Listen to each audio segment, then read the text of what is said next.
Namaste, Mitron. Welcome back to Movie Community College. Mera naam Tish hai, the Warrior Queen. Hey everybody, what's up? It's the Professor. Welcome to Movie Community College, where we never talk about movies. Unless it Rarely is these days do we talk about movies. We're going to discuss the greatest two Pakistani actors of all time, Salman Khan and SRK. Or unless we're going to talk about the best Indian actor ever, who is Big B. Amitabh Bachchan. But yes, we don't do a lot of movie stuff these days. Most of our friends prefer to see other things. So, yes. Yeah. We have, what do we got here? We got a Wyon. Interacts with troops, right on. Modi. Let's go. It's Modi interacting do with it. the troops. The Indian Prime Minister Narendra Modi is in Ladakh reviewing the security situation there amid an escalating standoff with China.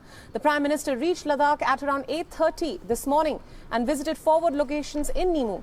The Prime Minister is currently interacting with the Air Force and the Indo-Tibetan Border Police personnel. He was earlier briefed on the situation along the line of actual control by the 14 Corps commander, and the Prime Minister was accompanied by Army Chief General Narawane and the Chief of Defence Staff Bipin Rawat. Our sources indicate that the Prime Minister will meet with some of the soldiers who were injured in the violent face-off at the Galwan Valley.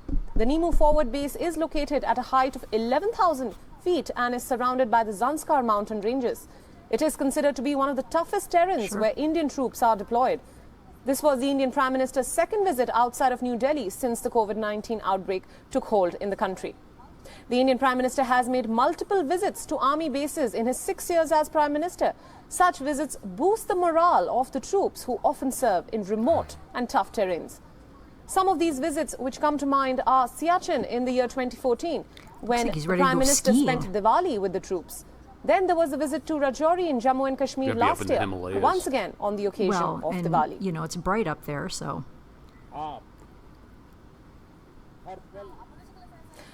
Now, our political affairs editor Karthikeya Sharma is joining us with more insights into this development. Karthikeya, a very good afternoon to you. So tell us, this seems to be quite a surprise visit from the Indian Prime Minister. Is the Indian government trying to send out a strong message of intent to China through this visit? I think there are I think multiple messages here. There is a message of solidarity.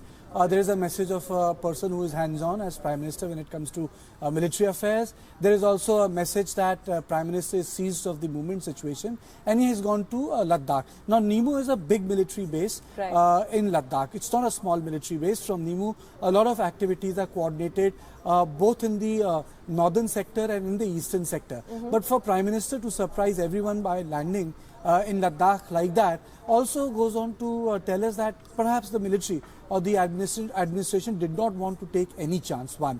And secondly, by releasing number of photographs, an intent has been conveyed, though it is not the first time. We have seen that the Prime Minister in past had spent time with the soldiers on occasions of Diwali. He had spent time with soldiers even on different occasions. But it is part and parcel of the larger BJP tradition. Yeah. If you would remember in 2003, LK Advani went to the line of control in Jammu and Kashmir. A lot of people were worried that he had actually gone to an outpost.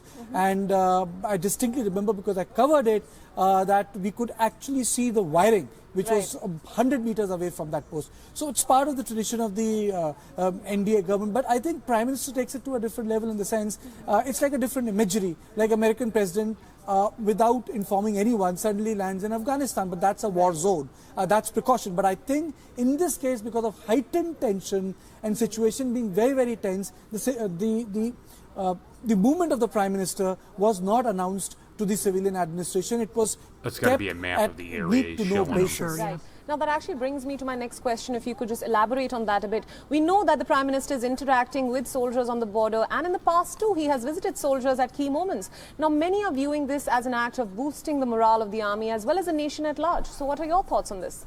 My understanding is that sometimes picture speaks 1,000 words. Prime Minister, his cabinet colleagues have refrained, barring those who have been authorized to speak, on the issue of line of actual control.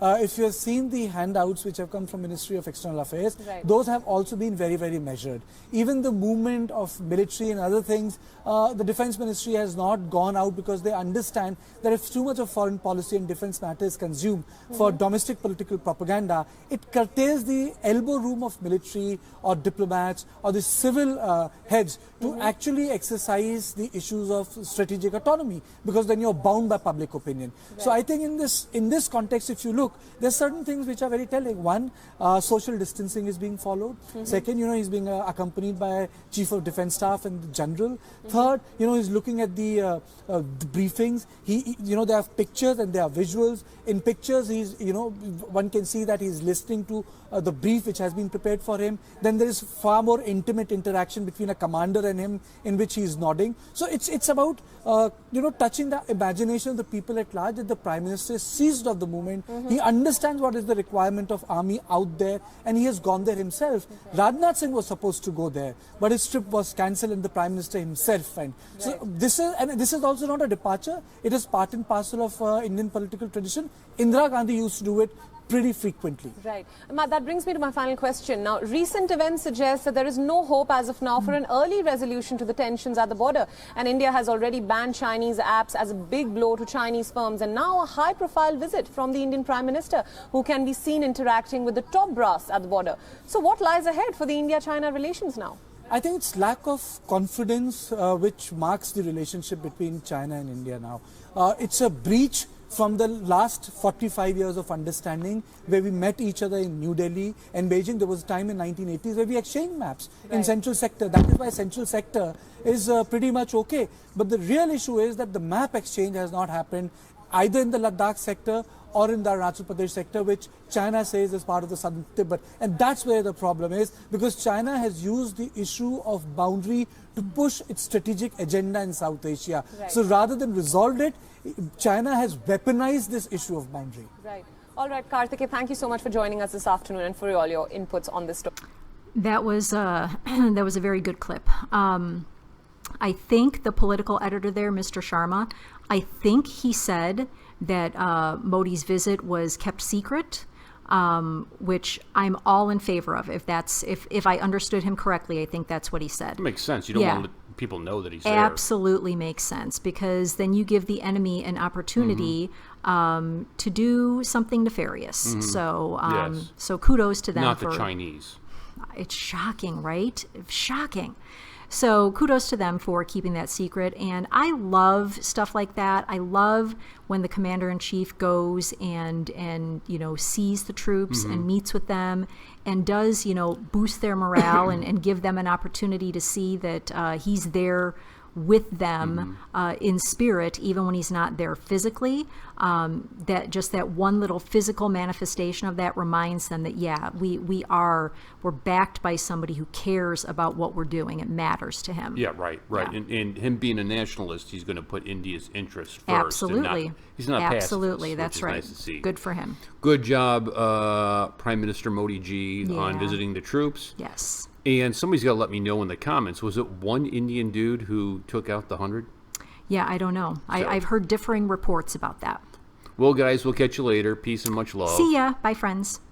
Hello, guys. This is Kareem. I hope you're doing well. And as you know, the professor has resisted Patreon for a long time. But now is the time for Movie Community College to offer Patreon. And you may be asking, why now? Well, for several reasons. One, we want to make documentaries, and those have a cost to them. Two, we want to make short films, and those also will have a cost to them as well. Three, we're going to take legal action, all the proper precautions to do reaction videos.